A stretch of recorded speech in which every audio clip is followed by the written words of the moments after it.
جارێکی تر پرۆسەی سیاسی لە عێراقدا جم و جۆڵی زیاتر بەخۆیەوە دەبینێت. هەڵبژاردننی پێشوەخت دەبێتەوە جێگەی مشتومڕ و لێکدانەوەی جیاواز. لە ڕاستیدا ئەم حکوومەتەی ئێستای عێراق کە مستەفا کاظمی سەرۆکایەتی دەکات ئەرکی هەرە لە پێشینەی بریتیە لە ئامادەکاری بۆ هەڵبژاردننی پێشوەختی ئەنجومەنی نوێنەران و پاشان ئەنجامدانی ئەو پرۆسەیە. بێگومان ئەو ئەجەندایەش پشت ئەستورە بە داواکاری خۆپیشاندەرانی شارەکانی ناوەڕاست و باشووری عێراق بە بەغدادی پایتەختیشەوە. بەڵام ئەگەر ڕەوشەکە بۆ ئاراستەیە بڕوات کە ئێستا خەریکە دەردەکەوێت ئەوە پێناچێت هەڵبژاردننی پێشوەخت وا بە ئاسانی بەدەستەوە بێت، چونکە هەر لایەن و کەسایەتیەک دەیەوێت لە ڕێگەی ئالێت و ڕێوشوێنی تایبەتەوە هەڵبژاردنەکە لە بەرژەوەندی خۆی کۆتایی پێبهێنێت.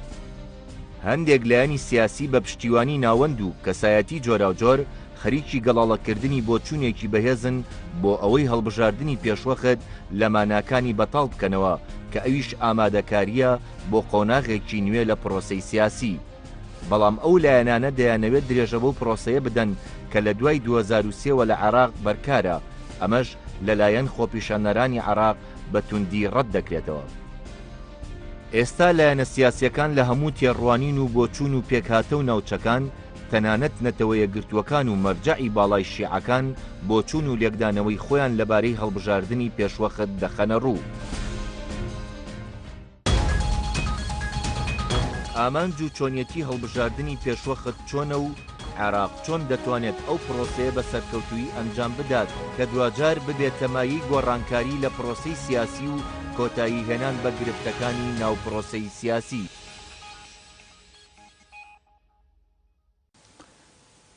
لە ڕاستیە ئەمە یەکەمین ئەزمونە، یعنی حتا ئەوەی کە من متابعەم کرد بوینیشم کردوێمانە و لە کاتی مەلەکیشە و لە دوای ئەوانیشە شتێک نەبووە ناوی هەڵبژاردننی پێشوەختە بێ لە عێراق. ئەمە ئەزمونێکی تازەیە بۆ عێراق دوای بەڕێز عەبدولمەهدی کە بەڕێز کاظمی هات و ڕاستپێرابەوەی کە سەرۆکایەتی ئەنجومەنی وەزیران بگرێتە ئەستۆی خۆی لەسەر تەرحی ئەو و لە ناو کۆمەڵی کێشمەکێش و ململانەی سیاسی ناو لایەنەکانە ئەم با بڵێن ئەم تەرحە کرا، ئەم پێشنیازە کرا وەکو با بڵێن فریادە ڕەسێک بۆ هەموو ئەو ئاستەنگ و کێشانی کە عێراقی تایە لە ڕووی ئەمنیەوە، لە ڕووی ئابووریەوە، هەتا لە ڕووی سیاسیەوە، لە ڕووی حکومڕانیەوە، لە ڕووی پەرلەمانیەوە، لە ڕووی دام و دەستگاوە، لە ڕووی پەیوەندیەوە لەگەڵ دەوڵەتانی دراوسێ و هەرێمایەتی و نێو دەوڵەتی. ئێمە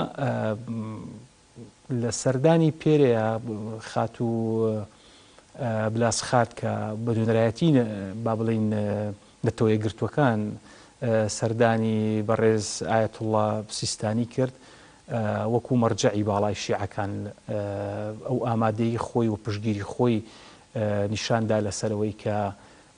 تەئیدی هەڵبژاردننی پێشوەختە ئاکاوە ئەویش ئەوێت بەسەر عێراق لەم مەرحەلەی کە ئێستای تایەتی ئەم تەجاوزی ئەم مەرحەلەیە بکە و ئەمە ژێکێک بوو لە داواکاری و مەتاڵیبی خۆنیشاندەران، یعنی بەڕێز کاظمی کە پێی لەسەردا ئەگرێ بە دەرەجەی یەکەم یعنی مەتاڵیبی خۆنیشاندەران بووە و هەندێک لایەنیش تەنانەت پێش ئەو تەئیدەی بەڕێز سیستانی اعترازی خۆیان لەسەر ئەمە نیشانە، چکە خۆ دەزانی نەتیجەی هەڵبژاردننی پێشوەخت کە وەکوتم ئەگەر بە ئاقارێکی ڕاست و دروستی خۆیان بڕۆ و نەتائیجەکانی پەسەند بکرێ و تەصدیق بکرێ حەلی پەرلەمان هەڵەوەشێتەوە. ئەو لایەنانە بە تایبەتی دەوڵەتی یاسا جۆم لە بەڕێز مالکی بوو کە باسی ئەوەیە کرد پەرلەمان ڕاستە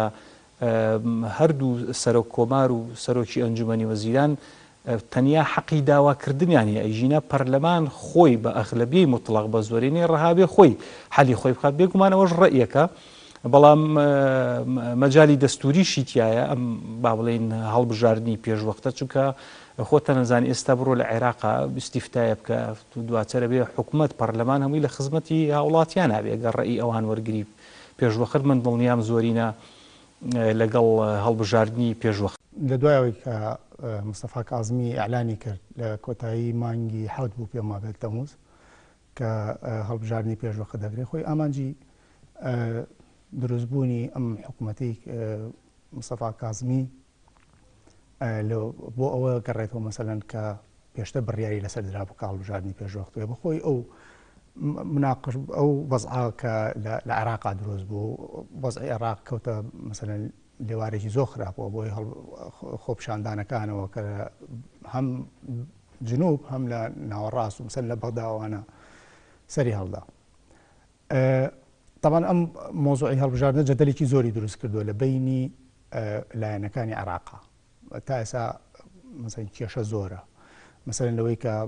کازمی دیاری کردووە فرەبازنەی بە لە عێراقا بەڵام خۆی بۆ خۆی لایەنەکان بەمە رازی نین. ئەم جەدەلە لە بینی ئەو لایەنە سیاسیانەی مەسەلەن وەکو کە ئەمڕۆ کورتی زۆریان هەیە لە ئەنجومەنی نوێنەرانی عێراق دروست بووە. مەسەلەن وەکو سائیرونە جەماعەتی مەسەلەن مقتەدا سەدرا وەکو دەوڵەتی قانونە کە نووری مالیکی سەرۆکایەتی وەکو فەتح کە هادی ئامری ئەمانە بۆ خۆیان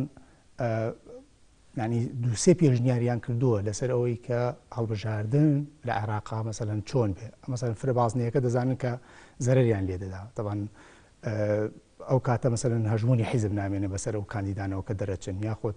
مەسایلی کورسیەکان مەسەلەن هەندێکیان هەیە پیان وایە کە دەڵێ فرەبازنەی مەسەلەن لە پارێزگایەکیشا و لە قەزاکانیشە بە پێ ڕێژی دانیشتوان پێم وایە هەڵە نەبم 100,000 کەس نابێت کەمتر بێ لە قەزایەک ئەبەوەی کە بازنەیەکی تیادا بێ ئەمە نوێنەرەکانیان هەڵبژێڕن جگە لەوەی کە خەڵکیش مەسەلەن دەنگدەران بۆ خۆیان ئەو نوێنەرە هەڵەبژێرن کە خۆیان بەدڵیانە ئەمە تۆزێ ینی ئاستەنجێکی دروست کردو بۆ حیزبەکان مەسەلەن ئەو حیزبانەی کە خۆیان مەسەلەن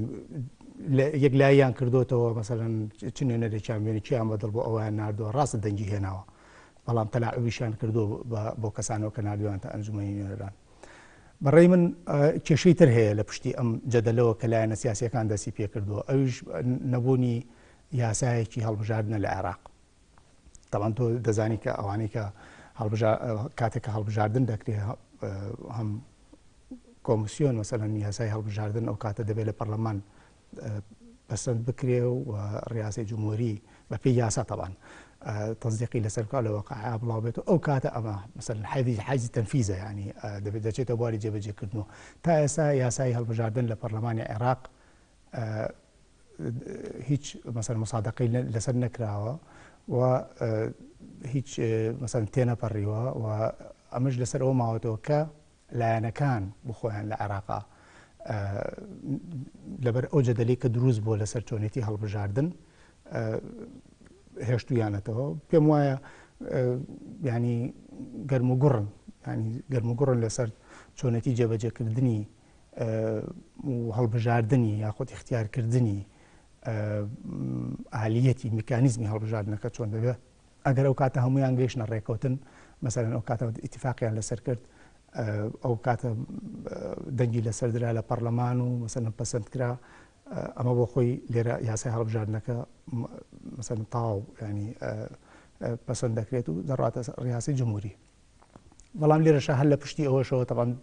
دادگای اتحادی هەیە دادگای اتحادی ئەو کاتە پێم وایە بێ ئەگەر هەڵە نەبووم بۆ یاسای هەڵبژاردن دەبێت پەسەندی بکە ئەمەش بۆ خۆی لێرە ئێستا ئیشکالێکی کەیان بۆ دروست بوو یەکێک لە کە لەنەوە ئەندام پێگاتون تەبان یەکێک لەوانە تەمەنی تەقاعودی تەواو بووە و گەیشتە تەمەنی ئەوەی کە خاننشین کرا خاننشین کراوە بۆ خۆی ئەمەش ئاستەنجەکە و لێرە ژمارەسی پێم وایە ژمارەسی دادگای فیدراڵی هەیە محکەمەی اتحادی هەیە بە پێ ئەو یاسایە پێم وابێ لە فەقەرەیەکە بەدوای چارەسەرێکە گەڕێن کە چۆن بتوانن تەکمیلی ئەو ئەندامەشیان بکەن تاکو بتوان پەسەندی یاسای هەڵبژاردن بکە. بەڕێی من خەلفیەتی ئەم هەڵبژاردنە لە عێراق تەمانمە یەکەم هەڵبژاردننی پێشوەختە لە عێراقەکرێ و جیاوازەکەی من لە دوو هینەوە ئەیبینم بەڕاستی یەکیان ئەوەیە کە ئەم داواکاریانە کە ئێستا مەسەلەن دەسەڵاتدارانی شیعە مەسەلەن ئاوا زۆر گەرمن لەسەرەوەی کە پرۆسی سیاسی مەسەلەن بە شێوەیەکی کە گۆڕانکاری بەسەرابێ ئەوەیە کە شەقامی عێراق ئەوانەی کە خۆپشاندانیان کرد هەموویان لە دەسەڵاتدا تۆسێری خۆپشاندانەکانی پێشووکە هەمویان لە جەماعەتی سوننە بوون دیار زۆر جوان نەیە چونکە شیعەکان خۆیان لەسەر دەسەڵاتن لەبەرەوە ئێستا ئەم شقامە شیعەیە کە گەرم بووە داوای گۆڕانکاری ئەکا ئەمانە ینی کەوتونەتە خۆیان سەرکردە شیعەکان کە دانیان بەوە داناوە کە ئەم چەند ساڵی حکومڕانیان کردووە حکومڕانێکی هەڵە بووە نەیانتوانیوە خزمەتی گەلی خۆیان بکەن نەیانتوانیوە خزمەتی مثلەن ئەو شقامی خۆیان بکەن کە ئەوان دەنگی پێداوان هێناوێن خستوانە دەسەڵاتەوە. ئامادەکاریەکان بۆ هەڵبژاردننی پێشوەخت هێشتا دەستی پێ نەکردووە.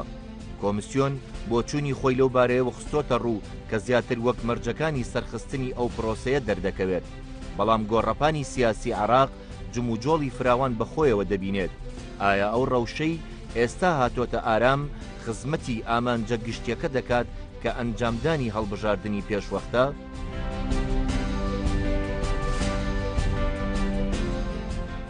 دیارە ئێمە بێ لە ئامادەیی کۆمیسیۆنی باڵای هەڵبژاردنەکانی عێراقەوە دەست پێ بکەینەوەن لە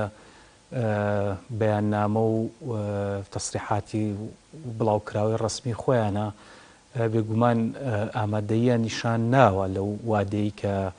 لە 6 حوزەیرانی ساڵی داهاتواتە 2021 هەڵبژاردنەکان لە ژێر ئیشرافی ئەوانە و بە سەرپەرشتی ئەوان بکرێ بەڵام وەکو کۆمەڵێک مەرجی پێشوەختیان داناوە بۆ چۆنەتی بەڕێوەچوونی هەڵبژاردنەکان. یەکێک لەوانە ئەوەیە کە جەنابەت ئاماژەت بۆ کرد و تا ئێستا یاسای هەڵبژاردنەکان بە تایبەتی لەسەر خاڵێکی زۆر گرنگ کە ئەتوانم بڵێم کێشۆ ململانەیە لە بینی لایەنە سیاسیەکانەوە بە تایبەتی کورد ئەوەی مەسەلەی یەک باز نەبێ هەموو عمومی عێراق یەک باز نەبێ وەکو لایەنە کوردیەکان داواکەن لەسەر ئاستی هەر پارێزگایەک بازنەی خۆی هەبێت. ئەمە بەڕاستی تا ئێستا یەکلایی نەبووتەوە و دوای یەگەر دەرفەتم بیت تێ باسیەکەین بزانین بۆچی ئەمە کورد ئەم داواکاری هەیە و هەندێک لایەنی تریش پێداگری لەسەرەوەکەن عێراقێک باز نەبێ و سوود و لایەنی پۆزتیف و نەگەتیفی چییە. ئیشکال و گرفتی دووهەم مەسەلەی با بڵین دادگای باڵای دەستوریە لە عێراقا محکەمەی ئیتیحادی ئەمە تاوان بە فەرمانی ژمارە 3 ئەمە داوای تعدیلی لەوەیە کەن چونکە ئێستا حالیان دادگای باڵای دەستوری نەسابی قانونی تەواو نییە. باشە تۆ گەر هات و هەڵبژاردنەکان بکەیت ومانە تاکە لایەنێک کە بووی هەبێ تەصدیق و ڕاستاندنی ئەنجامی هەڵبژاردنەکان کە دادگای باڵایە محکەمەی ئیتیحادیە. ئەگەر محکەمەی ئیتیحادی نەسابی قانونی تەواو نەبێواتە تەکمیلەی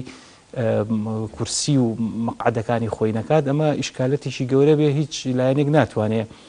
ئەو بەدیلی نییە کە تەصدیقی ئەنجامی هەڵبژاردنەکان بکات. و کۆمەڵی گرفتی تر هەیە لەوانە میزانێکی زۆر باش بۆ ئەم هەڵبژاردنە تەرخان بکرێت چونکە ئەم جارە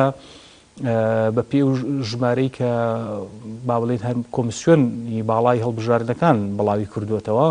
نزیکەی 26 ملیۆن هاوڵاتی لە سەرتاسەری عێراقا دەنگ هەیە. ئەمە ژمارەیەکی زۆر گەورەیە و پێویستی بە هەموو ڕێوشوێنەکانە هەر لە ڕێوشوێنی ئەمنیەوە لە ڕۆشوێنی تەکنیکی و ئەڵێ و گرفتێکی تریشمانێ ئەم جارە یانەوێ ئەتیماد بکەنە سەر کارتی بایۆمەتری. بەڵام ئایا هەموو ئەو هاوڵاتیانەی وەکو باسم کرە و 26 ملیۆنە هەموو با بڵێن وەکو مستەمسەک وەکو بەڵگەنامەیەک و دۆکومنتێکی قانونی باوەڕ پێکرا و هەموو ئەو هاوڵاتیانە ئەویان هەیە بەڕاستی تاوەکو ئەم گرفتانە چارەسەر نەکرێ وەکو ئاماژەم پێ سەرڕای ئەوەی کە کۆمیسیۆن ئامادەی نیشانداوە بەڵام ئەگەر ئەو گرفتانە چارەسەر نەکرێ بە بڕوای من هەڵبژاردنەکە لە کاتی خۆیان ناکرێت. مۆزوعی فرەبازنەیی مەسەرەن هەموو لایەنەکان تیازەرمەند جگەل ینی کورد ئەوە کوردیش تیازەرمەندە چونکە ئێمە بیرمان نەچی ئێمە کە یاسای هەڵبژاردن لە پەرلەمانی عێراقا پەسەند دەکرێت تەمان بۆ هەموو عێراقا و کوردیش بەشێکە لە عێراق ینی مەسەرەن جیاواز نییە و من پێم وایە مەسەرەن هەموو ئەم لایەنانەی کە لە هەرێمی کوردستانن و ئەم کۆبوونەوانی کە باستان کرد مەسەرەن ئەلەم چەند ڕۆژی پێشە بەڕاستی ئیجابیانەیە ینی لە ئێستاشەوە چۆن مەسەرەن لایەنە سیاسیەکانی بەغدا مەسەرەن ئەو لایەنە سیاسیانەی کە لە ناوەڕاست و باشووری عێراقن کەوتونەتە خۆیان مشتومڕێکی زۆری دروست کردو لەسەرەوە ئەمانە بۆ خۆیان کاتێک گەونە ڕێکەوتن مثلەن خۆ دەبێت ڕێی هەرێمی کوردستانیشی تیاوێ بۆیە پێشتر ئێستا کە کەوتونەتە ئەو گفتوگۆیە لە نێوان لایەنە سیاسیەکانە پێویستە ئەمانیش لێرە مەسەلەن یەک ڕێیان هەبێ یەک ڕێی وازحیان هەبێ بۆ ئەوەی ئەمانیش ڕێی خۆیان لەگەڵ ئەوانە چکە تۆ ئەوان کە گەشتە ڕێکەوتن ئەمانیش تەبعاً لەگەڵ هەرێمی کوردستانە جارێککە دانیشتنەوە گەر بیریشی بێنمەوە لەو ماوەی پێشودا چەند جارێک مەسەلەن سەرۆکی ئەنجومەنی نوێران هاتووە مثلەن مستەفا کاظمیش وەکو ئەڵێن کە بەشێک لە ڕاگەیەنراوەکانی پێم وابێ باسی کردبوو کە بەشێکی سەردانەکەی بۆ مۆزوعی هەڵبژاردننی پێشوەختە تاوان ئەم مۆزوعی هەڵبژاردنە و ئالیەتەکەی ئالیەتی چۆنێتی مەسەلەن چەندین ئالیەت هەیە بۆ هەڵبژاردن کاتێکە لە عێراقا کراوە بەڵام ئەم جاریان مەسەلەن جیاوازترە یعنی بۆیە لەبەرەوە بێ پێم وایە هەموو لایەنەکان بکەونە ڕێکەوتن بگەنە ڕێکەوتن لەسەر ئەوە چکە بەڕاستی لە پەرلەمانی عێراقش عێراق ینی تەوافقیە ئەو دەبێ هەموو لایەنەکان ینی ڕێی خۆیان هەبێ و بگەنە ڕێکەوتن بۆ ئەوەی هیچ عەرقەلەیەک و ئاستەنجێک بۆ پرۆسەکەیان دروست نەبێ کە ئێستا وا چاوەڕوانەکرێ ئەگەر بێت و ئەم گفتوگۆیانی کە ئێستا هەیە زۆر درێژە بکێشێ من پێم وایە ئەو کاتە هەڵبژاردنیش نەتوانێت مەسەلەن لە وادەی خۆیان بکرێ ینی ڕەنگە کاتێکی زیاتری بێ. گرفتەکانی بەردەم پرۆسەی هەڵبژاردننی پێشوەخت لە عێراق چین کورد و ناوچە کوردستانیەکان لەو گۆڕانکاریانە زەرمەند دەبن کە لە یاسای هەڵبژاردن ئەنجام دەدرێت هەڵبژاردننی پێشوەخت بە شێوەی یەکبازنەیی یان فرەبازنەیی دەبێت لایەنە باش و خراپەکانی هەر یەک لەو دوو شێوازەی هەڵبژاردن چۆن دەبن. ئەمێنێتەوە سەر مەسەلەی بازنەکان ئێمە بەپی دەستور وەکو هەرێمی کوردستان بەدەر لە ناوچە جێناکۆکەکان ئێستا 4 پارێزگامان هەیە بەڕەسمی 4 پارێزگامان هەیە بێجگە لە ئیداری ڕاپەڕین و گەرمیان وانە ئەمانە یعنی با بڵێن وەکو شێوە عورفێکی هەڵبژاردن لە 2006ەوە هەتاکو ئێستا لەسەر ئەوەی کە هەر محافظە و بازنەی خۆی هەبێ کە تۆ مەسەلەن نوێنەری ئەو لایەنە هەڵەبژێریتەوانە ئێستا من ئایا معقولە ببم بە نوێنەری بەسرە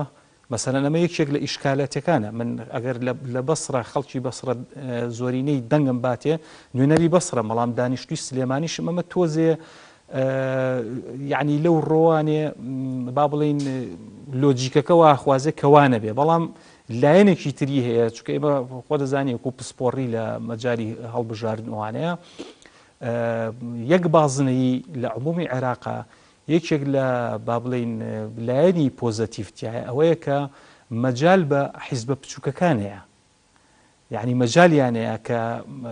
ئەوانیش بەپی پێویست دەنگ کۆ بکەنەوە تا حەسر نابێ بۆ ئەو کیاناتانەیە و حیزبە گەورانێکەوە مسەجلن و بۆیان هەیە بێنە ناو هەڵبژاردنەوە ئەمە با بڵین وەکو لایەنە گشتەکەی کە من باسی یەکەم ئەوەی تری کە ئەمێنێتەوانەیە نوێنەرایەتی ئەوان هەرێمی کوردستان و لایەنە سیاسیەکان بۆیە با بڵین تا ڕادیەک ئەویان قبول نییە کە مەسەلەن مفاجئاتی وایتیا ڕووبا کە لایەک دەرچێ با بڵین خەڵکی کوردستانە بێ بەڵام نوێنەرایەتی خەڵکی کوردستان بکات. پێشتر مەسەلەن کە مستەفا کاظمی هات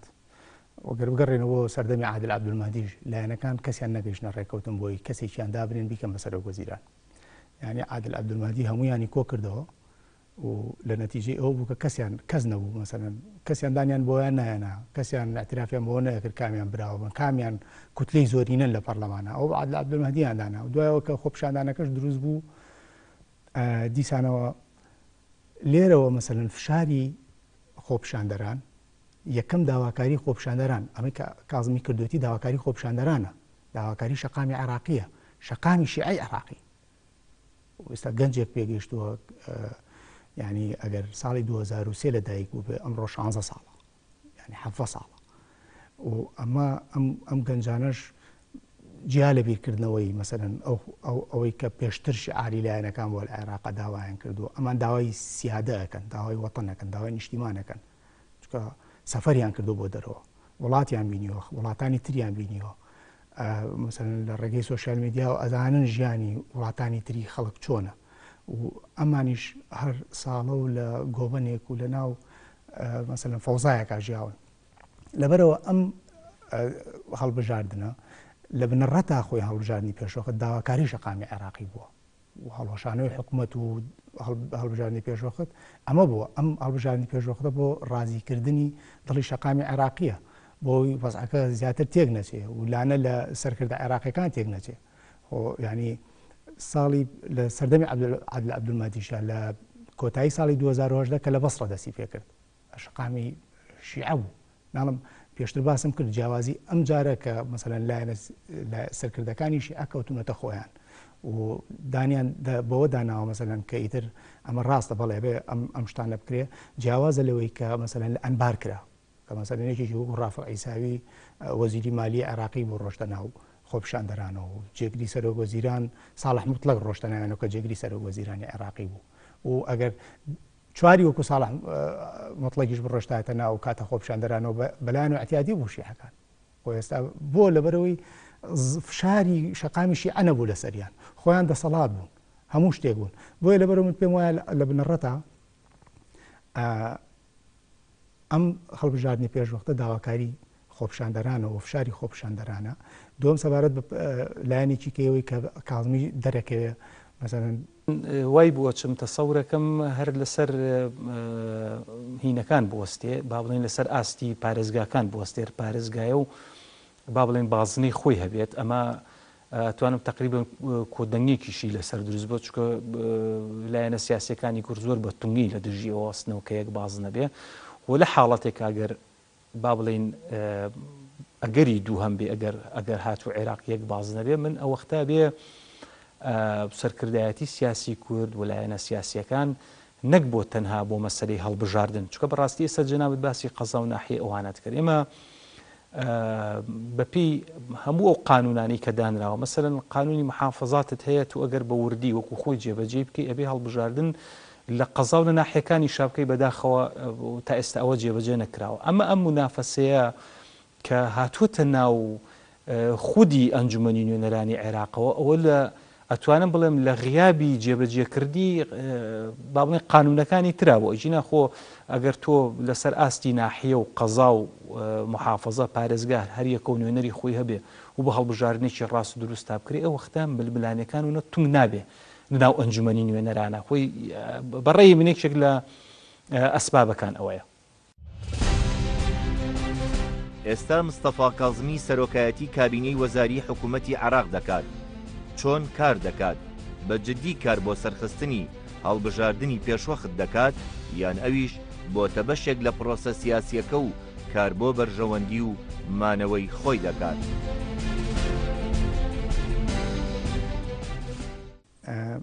تا ئێستا دیار نییە بەڕاستی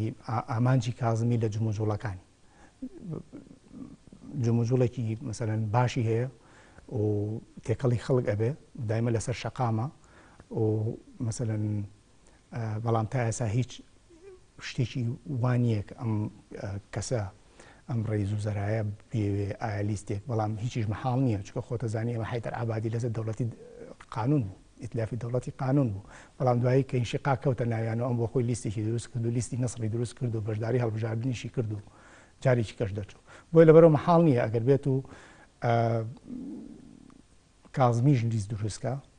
و ینی من تا ئێستا هیچ ئەوە خوێندنەوەیەکم نەبینیەوە هیچ شتێک مەسەلەن بەرچاوم نەکۆتەوە وانی کە من متابعەکەم دەنگۆی ئەوە هەبێت کە کاظمی لیست دروستکە بەڵام دروستکە بەڵام مەحاڵیش نییە ڕەنگە بۆ نە.